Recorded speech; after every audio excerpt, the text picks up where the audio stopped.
Hello and welcome to News Tonight. I am Vishal Dahiya. Let's take a look at the headlines first. RBI issues 60th notification, withdraws its restriction on 5,000 rupees deposits for KYC compliant account holders.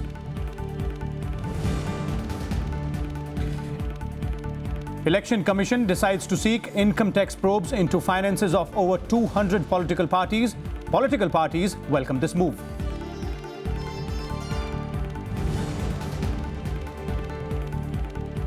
Congress Vice-President Rahul Gandhi accuses Prime Minister Narendra Modi of personal corruption, says business groups paid him multiple times.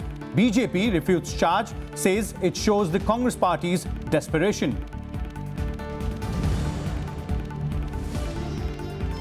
An explosion in fireworks market in Mexico City kills at least 31 people, 70 others injured.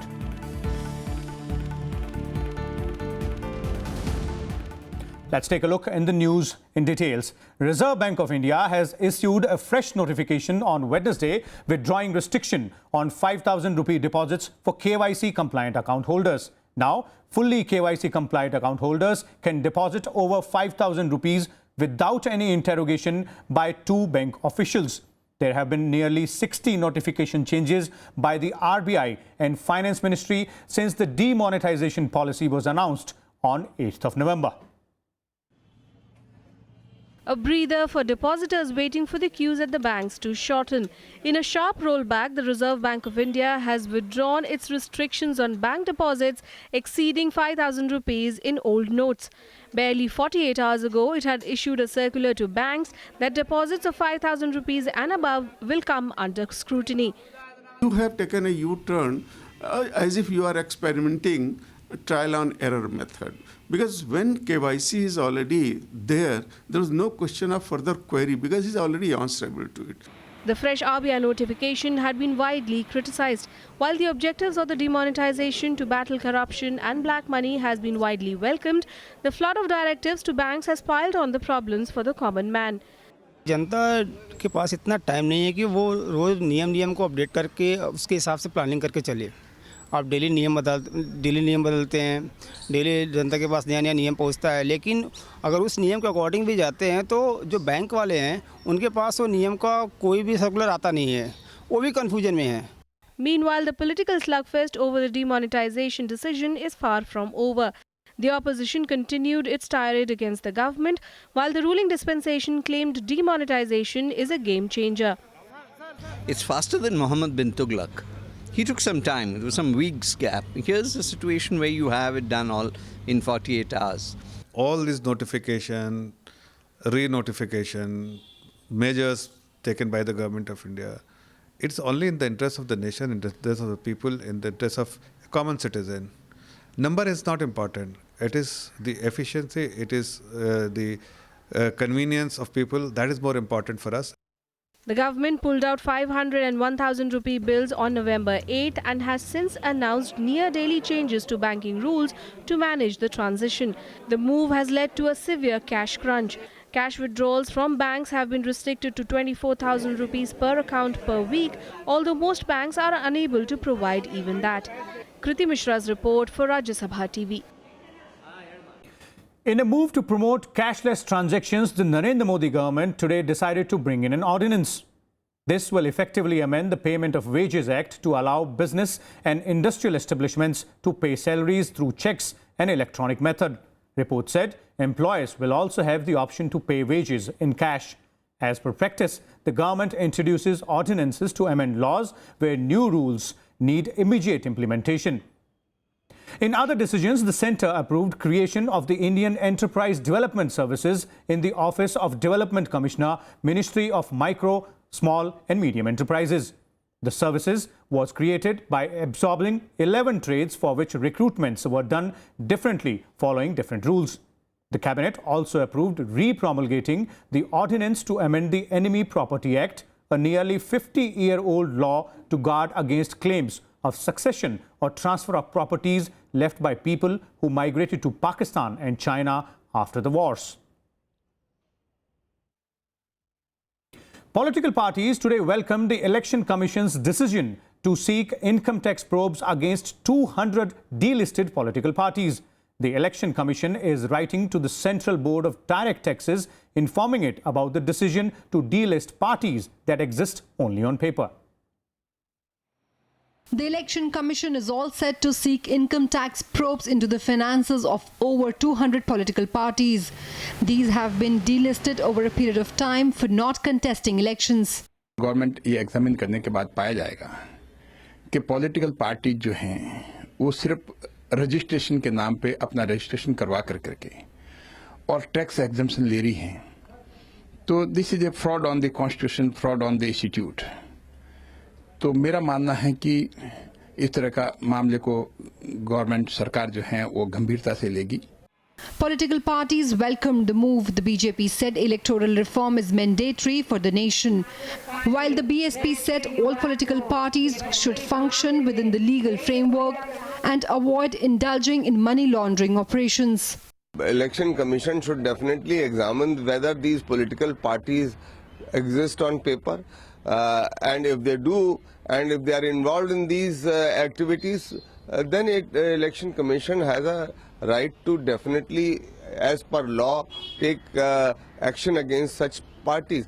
There are certain regulations and norms which all political parties have to conform to continue their registration. If there are any political parties who are not conforming to that framework, then certainly the Election Commission will have to take action.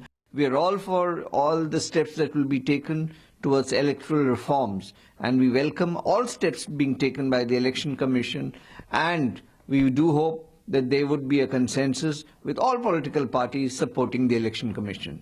If any organization is engaged in money laundering and it is working against the interest of the nation and creating, that is subversion of this democratic system, there the government has the right, and Election Commission should inquire properly and find out. The election panel believes that most of these delisted parties exist on papers to help people convert their black money into white by accepting donations. In the next few days, the Commission is expected to send the list to such parties to the income tax authorities, seeking action against relevant laws. Election Commission has taken so long a time. If they knew that so many fictitious political parties are there, it was their duty to inform the authorities earlier. Even then, how could they get themselves registered with the Election Commission?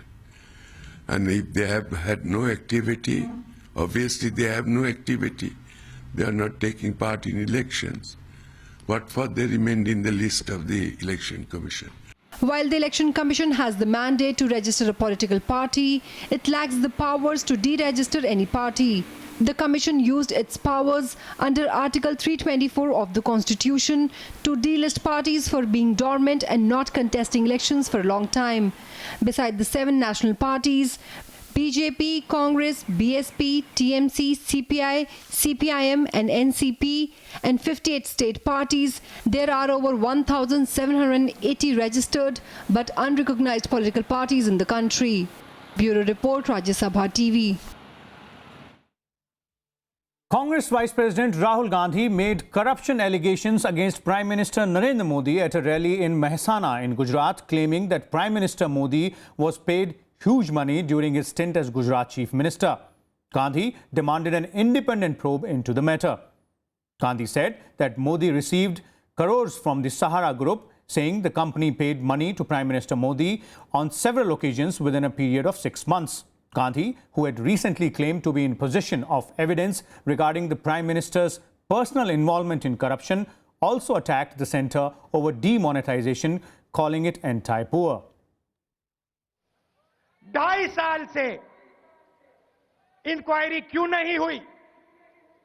और ये जो 9 बार ये कह रहे हैं कि आपको पैसा दिया गया है, क्या ये सच है या झूठ है? आप देश को बताइए। आपने पूरे देश को लाइन में रखा, आपने पूरे देश से उनकी ईमानदारी पर सवाल उठाया, उनकी कमाई पर सवाल उठाया। अब मैं देश की ओर से पूछ रहा हूं, इन महिलाओं की ओर से पूछ रहा हूं, हिंदुस्तान के किसानों से ओर से पूछ रहा हूं, क्या ये इंफॉर्मेशन जो इनकम टैक्स डिपार्टमेंट के पास है, क्या ये सच है?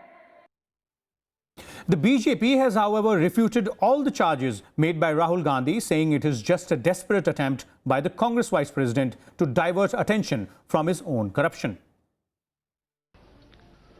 Mr. Rahul Gandhi is leading his party to repeated disastrous defeat. The people of the country are not trusting him and his party to lead the country, to lead in the states. Now they don't even think his party capable enough to run municipalities. तो मैं हारे हुए हताश राहुल गांधी अपने गुस्से में बेबुनियाद आरोप लगा रहे हैं। वो भारत के पाक साफ ईमानदार प्रधानमंत्री नरेंद्र मोदी जी की सरकार पर झूठे आरोप लगा रहे हैं। The Income Tax Department raids at the house of Tamil Nadu's top bureaucrat, Chief Secretary Rama Mohan Rao, has fanned a political controversy. The Income Tax Department conducted raids at the home of the senior bureaucrat as well as 13 other places belonging to him, his son and other relatives in Chennai, Bengaluru and Chittoor. Raids were conducted in Chennai on Wednesday at his home and also at the State Secretariat. The opposition in Tamil Nadu called the raids unprecedented, calling for strict action against ruling AIADMK and its ministers who may be involved in the corruption. West Bengal Chief Minister Mamata Banerjee also criticized the IT raids on the Tamil Nadu Chief Secretary, saying it was a vindictive and unethical act by central agencies. Banerjee said, even though corruption needs to be strongly condemned, the raid by central agencies devalues the institution of head of civil services. However, the criticism has been sidelined by the BJP. The party has said the raids prove the agency was working without any discrimination and has carried out a usual procedure. The IT raids in the Chief Secretary's house are unbiased activity of the IT department, and the Income Tax Department won't spontaneously. They won't go for any search. They would have done homework and they would have had some evidence for such activities. And it is really an unbiased activity of the Income Tax Department, and it is wrong to politicize such activities. This is a BJP government which talks about cooperative federalism. There is a system. The state government of Tamil Nadu should have been informed, proper procedure should have been followed. You don't just jump into a state and then you do whatever you want. So this is very, very bad. Only words from BJP where they talk about federalism, but in action, whether it was in Tamil Nadu or whether it was in Delhi with Kejriwal's government, they have the same problem. We have been pointing out for the last couple of years that there is strong, rampant corruption in this ADMK regime. But the central government never took cognizance of that. We gave a lot of complaints. We gave complaints about specific instances of corruption in this ADMK regime. We intimated the central authorities, but they never bothered to do anything. At least they are woken up now and they're taking some action. The Sahastra Seema Bal celebrated its 53rd Raising Day anniversary in Delhi's Talkatora Stadium today. President Pranab Mukherjee was the chief guest at the event. Vice President Mohammad Hamid Ansari and Home Minister Rajnath Singh were also present. On the occasion, an exhibition was organized by the paramilitary force. The SSB was established on 19 December 1963 in the wake of the India-China War. This year, Archana Ramasundaram was appointed the first women head of the Director General of this central paramilitary force. Let's look at other national news in Nationwide now. The centre today rushed around 4,000 paramilitary personnel to Manipur in the wake of violence following economic blockade on national highways connecting the state since December 1st. The Union Naga Council has imposed the economic blockade on the Imphal-Dimapur Highway and Imphal-Jiribam Highway that serve as lifelines for the landlocked Manipur.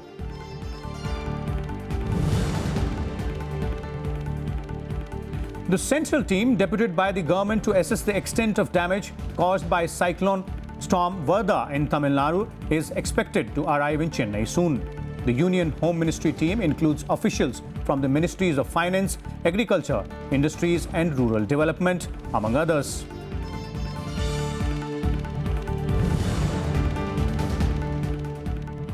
At least 7 people, including 2 women, were killed in a fire that broke out at a hotel in Mumbai on Wednesday. Nearly 15 guests were staying in the hotel at the time of the mishap. Some of the deceased are yet to be identified as their bodies were charred beyond recognition.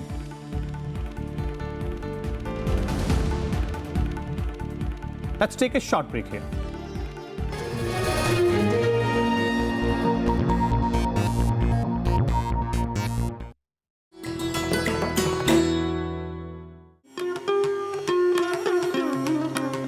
The Sun Temple in Konark, Odisha, also called the Black Pagoda, testament to the architectural brilliance and glory of the Ganga dynasty. This 13th century masterpiece was conceived as a gigantic solar chariot. 12 pairs of exquisitely ornamented wheels, one for each month of the year, drawn by 7 rearing horses, one for each day of the week. The temple comprises a sanctum with a lofty shikara, a jagmohana and a detached Natya Mandira in the same axis, besides numerous subsidiary shrines.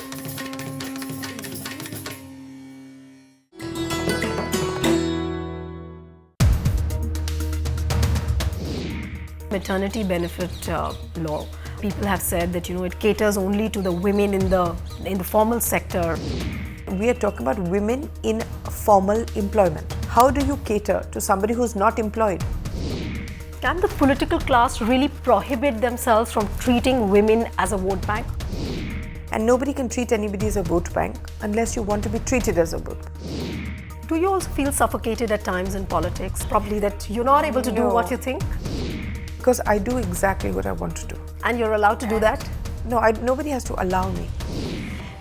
Watch to the Point with Women and Child Development Minister Maneka Gandhi, only on Rajya Sabha television.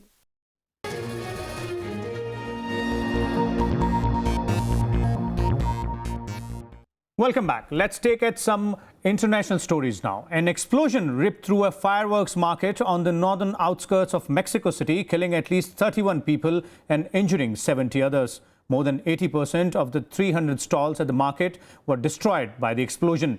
There were 300 tons of fireworks on the site at the time of the explosion.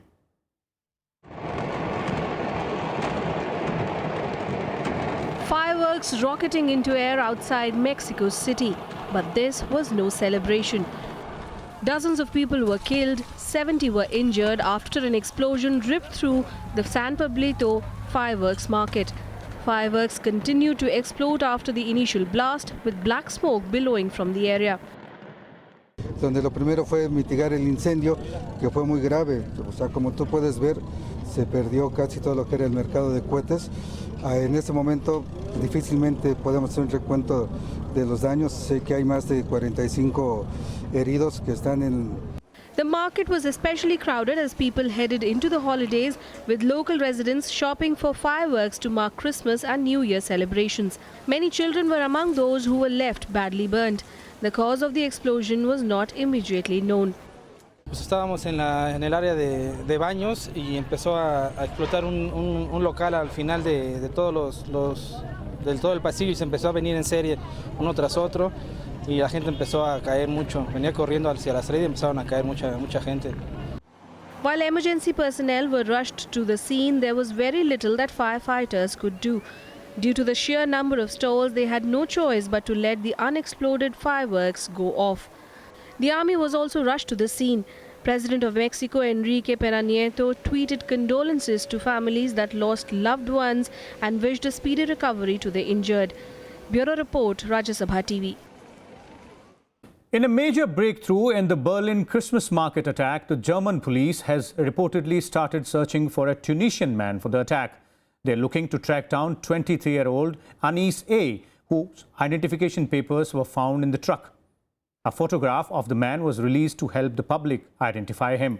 Earlier, the Islamic State group claimed responsibility for the attack through its mouthpiece, the Amaq news agency. Meanwhile, the Berlin police said they were following up 500 tips from the public after Monday's attack. Germany's president also visited some of the injured victims. 12 people died and 49 were injured when the truck was driven into crowds at a Christmas market in the city.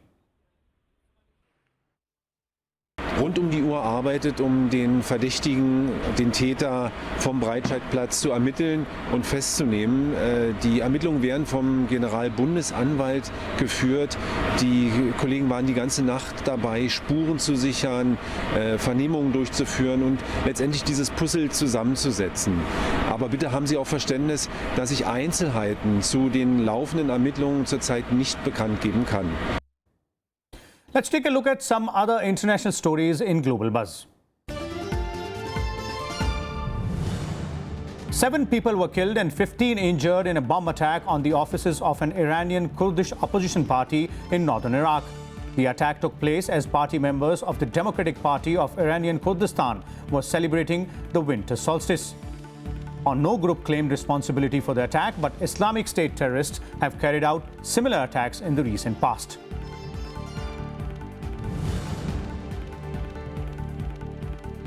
Indonesian anti-terrorism police on Wednesday killed 3 suspects after a gunfight on the outskirts of the capital, Jakarta. The police also said it foiled a suicide bomb plot, claiming that at least 14 people were being interrogated over suicide bomb plots targeting the presidential palace in Jakarta.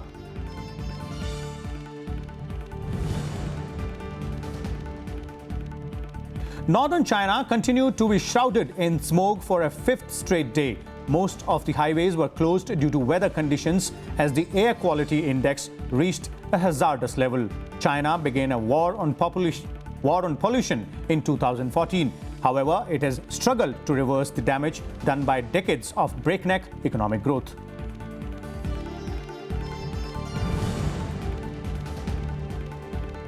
South Korea's Constitutional Court will begin its first hearings on the impeachment of country's first female president. She was automatically suspended after lawmakers approved the impeachment motion on December 9th for her role in a corruption and influence peddling scandal. If impeached, she will become its first democratically elected president to be ousted from office.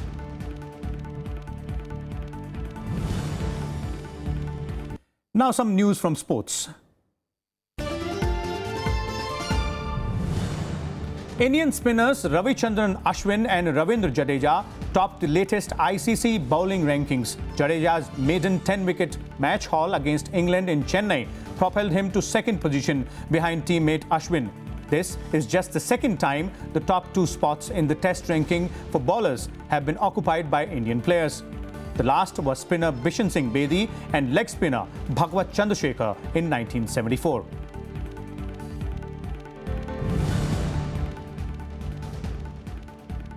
The Amateur International Boxing Association unanimously granted full membership to the recently formed Boxing Federation of India at a meeting on its 70th anniversary gala in Switzerland. With this, India's return to the international boxing fold is complete. India's international suspension for the past 4 years had resulted in the isolation of country's boxers who were deprived of foreign exposure for most part.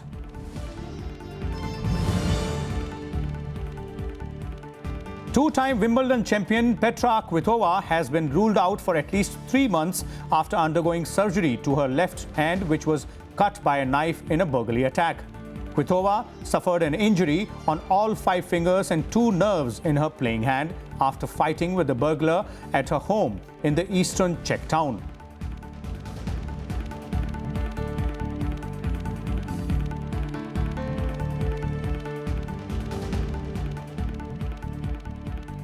That's all in the news tonight. Keep watching Rajya Sabha Television.